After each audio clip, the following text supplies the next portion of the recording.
So, I started a company called Unknown Worlds back in, 2004. So I'm older than everyone here, I think. No, okay. No, Ivan. Okay. We made a game called Natural Selection 2 for Steam. And that was after Natural Selection 1. And this game took 8 years to make. And we did very well with it, but we ended up by spending all of our money from that game to develop our new game called Subnautica. Subnautica is for Unity, and it's an open world underwater survival game. And we spent $3 million to make Subnautica. And I think I'm just going to show you a quick video of that, because they told me you like videos. Okay, just in case you don't know it, Subnautica is on early access right now. It's been on Steam, and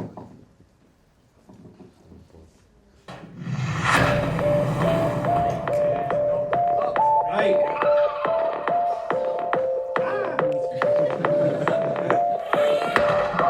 It's really cool, I promise.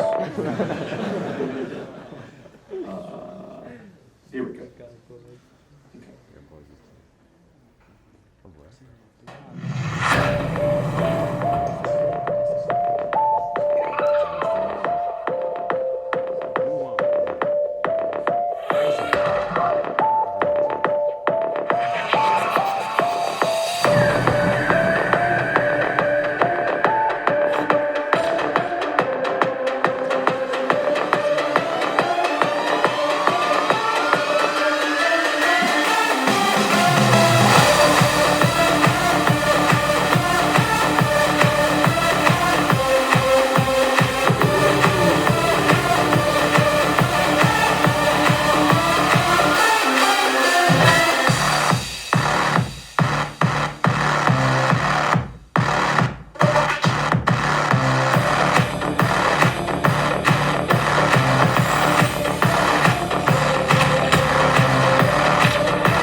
Allora,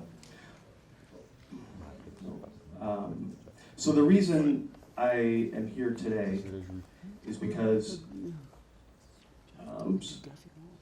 we've taken many risks to make our games. We've spent all of our money twice to make our games, and we've spent a very long time making our games, and that is no longer an acceptable way to make games. And I don't want you guys to make games the same way. You must be better.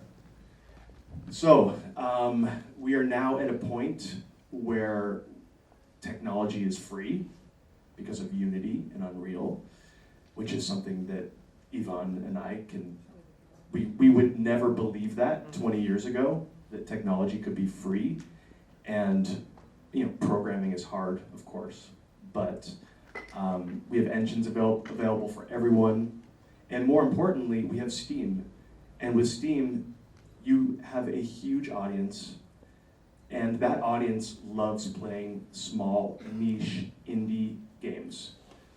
And those games can become huge games, as we've seen many, many times. So now we have, I'm going to skip ahead here. Well, this is the problem, of course. We have way, way, way too many games. And you all know this, because it's getting harder and harder to make money making games. So it's getting easier to make a game, and it's getting harder to sustain a business making a game. So the strategy that we've had at Unknown Worlds has worked up until this point, and I know that it no longer works. And I want to make sure that people here today know they must do better than the way games have been built in the past. And I'm going to try to explain the way that I like to think about making games, and I hope it will help. So you can see that games, I mean, this is an estimate. 2017 is bullshit, it's a guess. But it looks pretty scary, right? 2016 is pretty close. That's 50% more games every year. And in 3 or 4 years, Steam will look like the App Store. So that's pretty scary. Okay, but this is fun. We're having fun. We're game developers. Let's have fun. So now you can make anything you want with any technology you want. It's all free. And so what do you make? We've changed, the whole idea of game development has changed. It's changed from it used to be that only some people could make games, and only some people could distribute games or get publishing contracts. But now anyone can make a game and anyone can release a game. So the real question is, how do we choose what to make? So I'm visiting Bologna for 2 months to visit my friends at Studio Evil. And on the way here, I was really lucky to get invited to a board game design conference. Not a conference, a retreat. It was in rural France, and we played board games and designed board games and played other people's designs for 4 days straight. So this is only one table of games, and this is the smallest table. I didn't get a picture of the other ones, but board games are very similar to video games right now. There's no technology required for board games, and the audience is impossibly small for each board game. However, this is just one example. There was one game there called Potion Explosion, made by an Italian developer, actually. Horrible Games. Now this game it's really no better than any of these other games on this shelf. These are basically all fantastic games. But this game, brand new, has sold 30,000 copies in 3 months, which for a board game is huge. It doesn't happen very often. And I think the reason why this game has sold very well is because of that weird contraption, that machine in the middle, which is inspired from Match 3 games, by the way, like Bejeweled and those things. So that contraption is full of marbles, and you're picking marbles out, and they collapse, and they touch, and when they match, you take more marbles, and then they roll, and you take more, and you make big combos. It's very cool, it's interesting. And the reason why this game is selling well, I believe, is not because it's a great game, it's because of that contraption. That strange idea that no board game has this. And it fits the theme perfectly because you're making potions. So it stands out on its own. We've never seen a board game like that. So my proposal today, what I want to talk about, is how you make games that stand out. On the left, you have a generic game, and most games that will be released on that chart I showed, most of them will be generic. And they have great programmers and great designers and great sound designers, and they work really, really hard to make those games. But with so many games, most of them will be generic. So I would like to ask you to make spiky games. Now, spiky games, I didn't make up this term. It's from Jamie Cheng of Klei, who did Don't Starve and Mark of the Ninja. Great, great games. He's built a fantastic studio. And he had this idea at GDC this year about spiky games. He only had one slide, but so this whole presentation is about this one idea. And also Ryan Clark, the Crypt of the Necrodancer guy, he talks about this too. There's an amazing article I encourage all of you to read. The link will be at the end. And he wrote an article about hooks, and that's like spikes. Okay, anyways. So this is a spiky game among many, many generic games. And you can see why a spiky game might stand out. And when I say spikes, well, actually, I'll show you a good example. So many of you probably know Darkest Dungeon. If not, I'm going to show you one quick. I think I've mastered this. Have I? No, I haven't. I have. Okay, that's it. This video is about a minute long, so I apologize, but I think it's worth watching the whole thing. This is a caster called Ezekiel, who's playing Darkest Dungeon on, I think, Twitch. And I'll mention, if you don't know, in Darkest Dungeon, it has permadeath. So there's no save as you play, and you spend many hours to level up your adventurers. But as you play, if something bad happens, you lose your adventurers, and they're gone. And in fact, I asked the developer, Tyler, by the time you see the animation, before the animation hits, to show you your adventurer died, he's already dead and saved. It's too late. So you can't unplug your computer, you can't do anything. It's really mean. Okay, so here's Ezekiel with his very powerful party. Come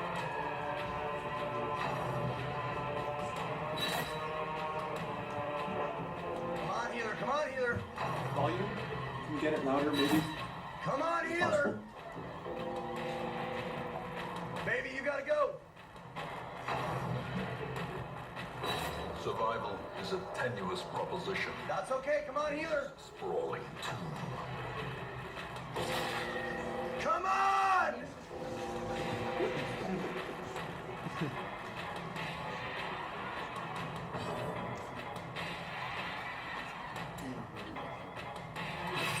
No, come on!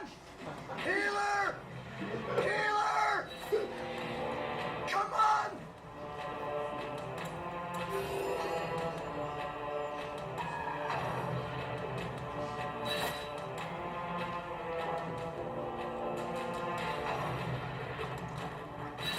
Come on! Come on!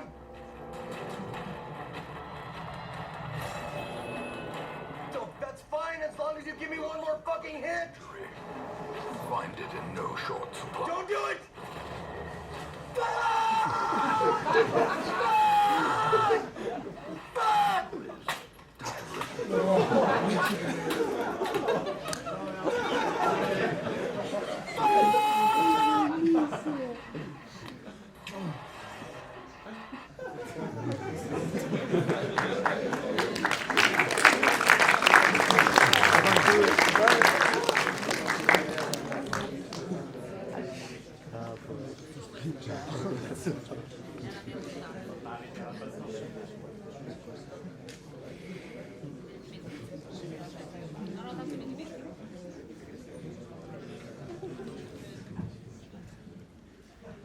So, we have a game that punishes people. It's the meanest game maybe we've ever seen. Maybe. I don't know. I can't think of a game that's more mean. And Darkest Dungeon has sold, so far, 800,000 copies. So it's a hit. Definitely a hit. So how could a game that angers people, and this is common, right? Ezekiel smashed his keyboard, but anyone here that's played Darkest Dungeon has probably felt stress. They've been nervous. They put the game away, then you come back to it, and then you rage on a forum, but this is common. So how could a game like this become so successful? So I think it's because it is very, very spiky. So first of all, the art style, it's indisputable. It's such a cool art style, and it stands apart from everything. This is not Minecraft. It's not an 8-bit generic indie game. The second thing is, now these are the spikes, right? These are the differentiators, the things that make this game not necessarily good, just different. Different and memorable. So the second thing is your adventurers go insane as you play. So they get phobias. So I don't know, is that fun? I'm not sure, but no other game does that. This is Lovecraft. Your guys go insane. It even has a warning message. I apologize, you can't read that. When the game starts, it tells you this game has permadeath, and you must be careful when you play, and it auto-saves, and basically you're screwed, is pretty much what it tells you. So it has permadeath, a huge differentiator. This is another one, the random number generator is truly random. So I've talked to Tyler a lot about this, the designer for Darkest Dungeon, and most games, I shouldn't say most games, many games, Blizzard especially has talked about this. They don't use randomness. Whenever they have a game that is truly random, their players complain and say, I had a huge winning, well, they don't say, they don't complain when they win, but I had a huge losing streak. Something's broken. So they make the game less random. So if you roll badly, if you're doing badly, you start to do better. And players actually think that feels more random. So Tyler went against that because he wanted to make sure that you can get screwed. There are times when you're playing perfectly and you lose everyone. And that is the spirit he wanted to capture in this game. And that is a huge differentiator. I don't know any other game that's doing that. Maybe games in the 80s and 90s, but then we moved away from that. And another huge hook, of course, is that narrator. More dust, more ashes, more disappointment. It's their signature sound. And that man narrated many, I think it was Call of Cthulhu, some Lovecraft books, a series of audiobooks, and they heard that voice, and they knew they had to include it in the game. Okay, so that was Darkest Dungeon, which I think is a very spiky game, and I think, of course, it's a wonderful game also. But now I want to talk about what we learned with Subnautica and how it was a little spiky in the beginning. Do you understand spiky? Yeah, okay, sorry, it's a strange word, even in English. Spiky, Subnautica was a little spiky, but over time, we focused on our spikes because we had to. We realized we could not succeed if we did not do that. Okay, so we released Subnautica on early access of December 2014, and we had spent all of our money from the previous game, Natural Selection 2. And we were out of money. In fact, we borrowed some, so we needed one more month. And we spent that money. We released the game on early access. And like many of us, we release a game on early access, and it doesn't do very well. And we don't know if we can continue working on the game. So we had, it's hard to see. Basically, we sold maybe 2,000 copies in the first couple weeks, which for a lot of games is great. For a $3 million game, that is not great. We didn't know if we could continue. And also, at this time, we were unfocused. We had a game called Subnautica, and we launched the game without a sub, no submarine. Which I'm glad we did that. It was the right choice, but it's strange. And we had many, many features that we had ideas for, but we didn't know, they weren't clear in our minds. So here we are with bad sales, wondering if we had to shut down the game and the company. And then we started noticing some streamers and what they liked about the game. So I'll show you this quick video. This is Eat My Diction, which is a funny pun in English. You can figure it out. Let's see.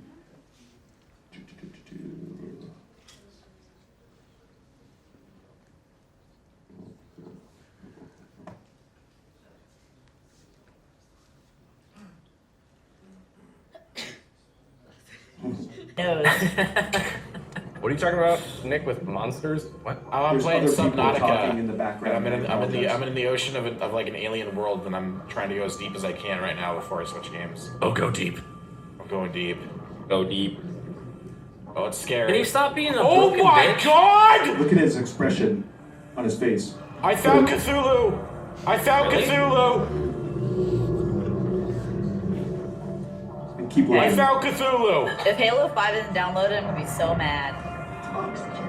Okay, it looks like Halo 5 is downloaded.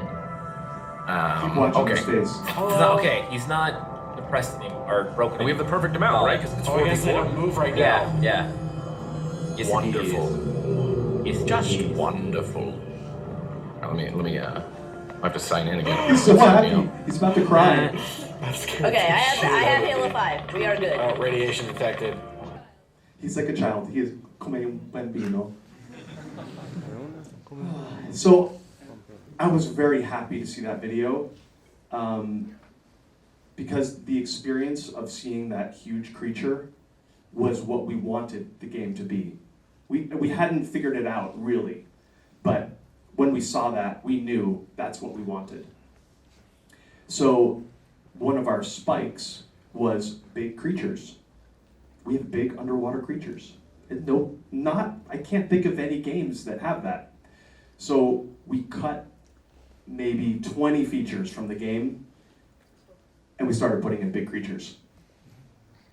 And this is the Reaper Leviathan, who is terrifying and way bigger than anything else in the game. Okay, so we started to look at Subnautica through the glasses or lens of spikes. So first of all, our biggest spike, we got lucky with this. We are an underwater science fiction game.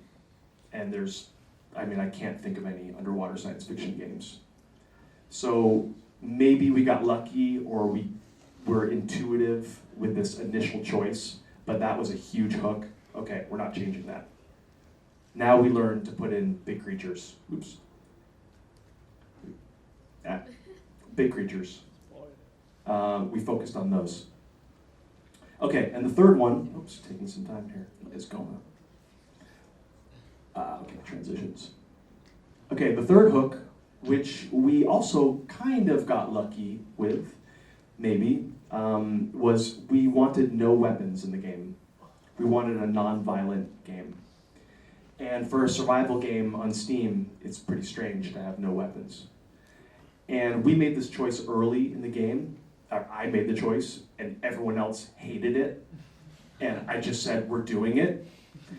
And we must be more interesting. You mean within the studio? Yeah, within the studio. Okay.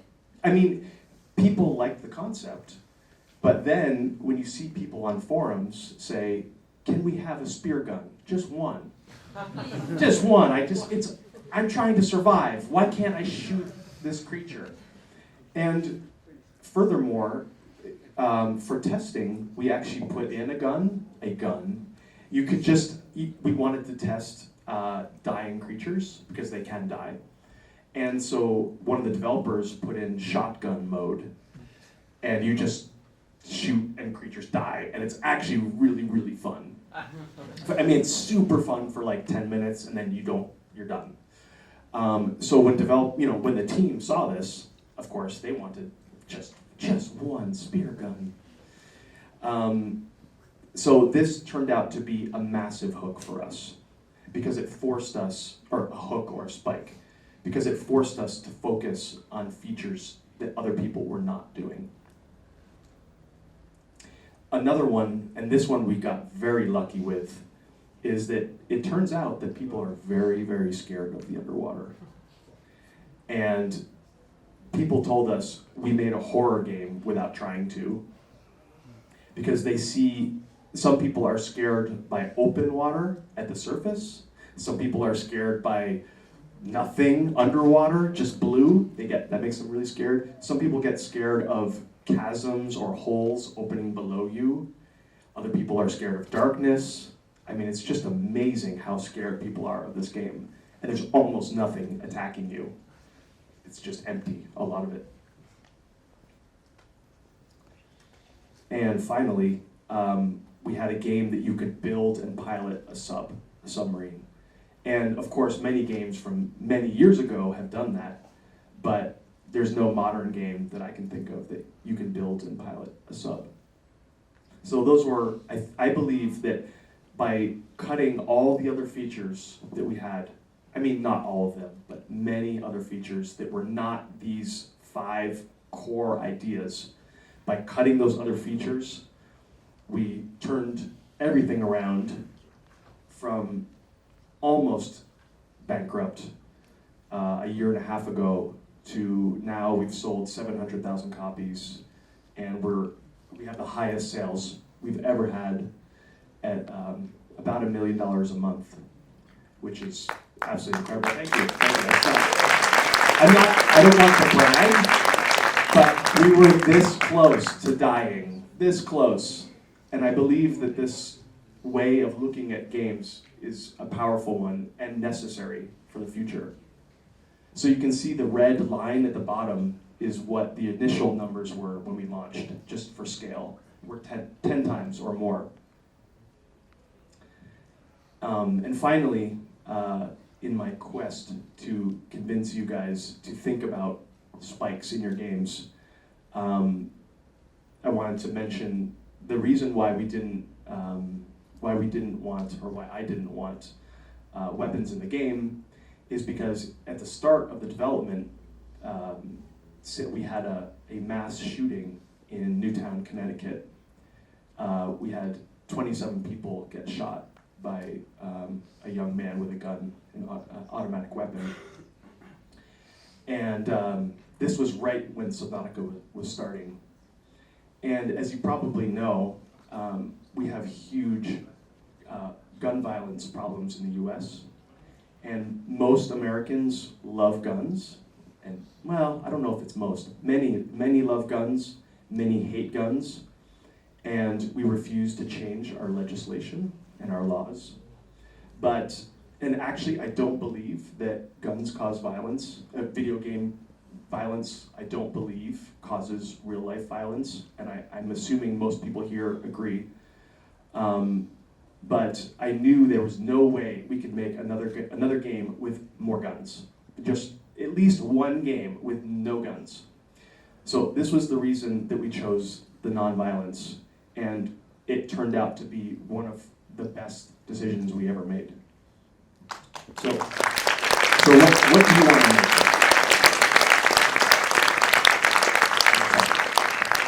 So I just have a couple of questions. So you talked about spikes. So at the beginning, when you had the idea to create the game, without knowing the spikes, how was your way of thinking? So how did you make the game the wrong one?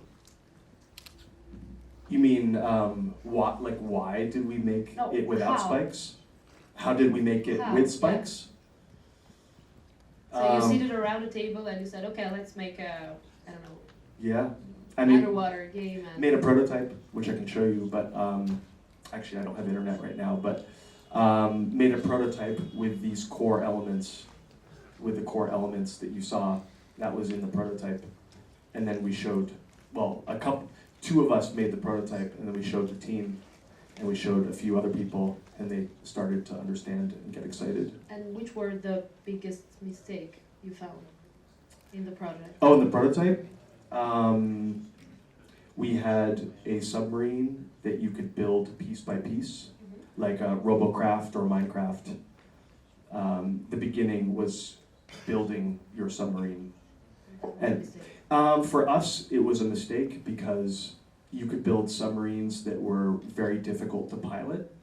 In fact, it was very difficult to build a submarine that piloted well. And we wanted our game to be about exploration, not at its core, it's about going deep and exploring the world. It's not about customizing or building a submarine. So it was the wrong choice for our game, but of course, yeah, probably great for other games. So your suggestion for a developer is to start from this kind of chart? Yeah, think about all the other games that your game will be compared to, and play all of those games. Play them a lot, and understand what makes them great, and then choose some really, really different and maybe risky features or ideas that set your game apart from them, so you won't be lost in that sea of generic games. Maybe not everyone knows the Blue Ocean Okay, yeah. book, so maybe you can explain the concept behind this book, and maybe it's the same thing you Yeah, applied it's it very here. similar. So Yeah, maybe it could be interesting for that. yeah, there's a book called Blue Ocean Strategy that came out, I don't know, 8 or 10 years ago. 10 years ago. Yeah, more or less. from Harvard, I think, actually. And they talk about different businesses and how they succeed and how they fail. And it's very similar, where they talk about differentiators, where you have different axes and different, I don't know, different forms that you evaluate your business on. And you make a chart for every business. Like if you're making hamburgers, like you would look at McDonald's and it would say price is low, taste is medium, environmental impact high, convenience high. And then you think about your burger business and you would say, okay, well, you don't want your lines to be the same lines. If they overlap, then you're competing directly. You don't have to compete directly. And in fact, you can't compete directly now. And so you want your graph to look really different, but in addition, you want whole new scores. You want to be rated in a whole new way that you can't even look at the old business. Like, so for McDonald's, I don't know, I'm making this up. There's, I was gonna say entertainment, but they actually do have entertainment for kids now. Fashion, I don't know. So you could make like a burger joint that incorporates fashion. So I don't know how, hamburger outfits or something. It's a terrible, do not make that. But if you can rate your own product or service in a way that you cannot be compared to other ones. There is no comparison. You may have found your own blue ocean, which is free of, like a red ocean is a bloody red ocean. So you have a blue ocean that's beautiful. You have many dollars of people. Yeah.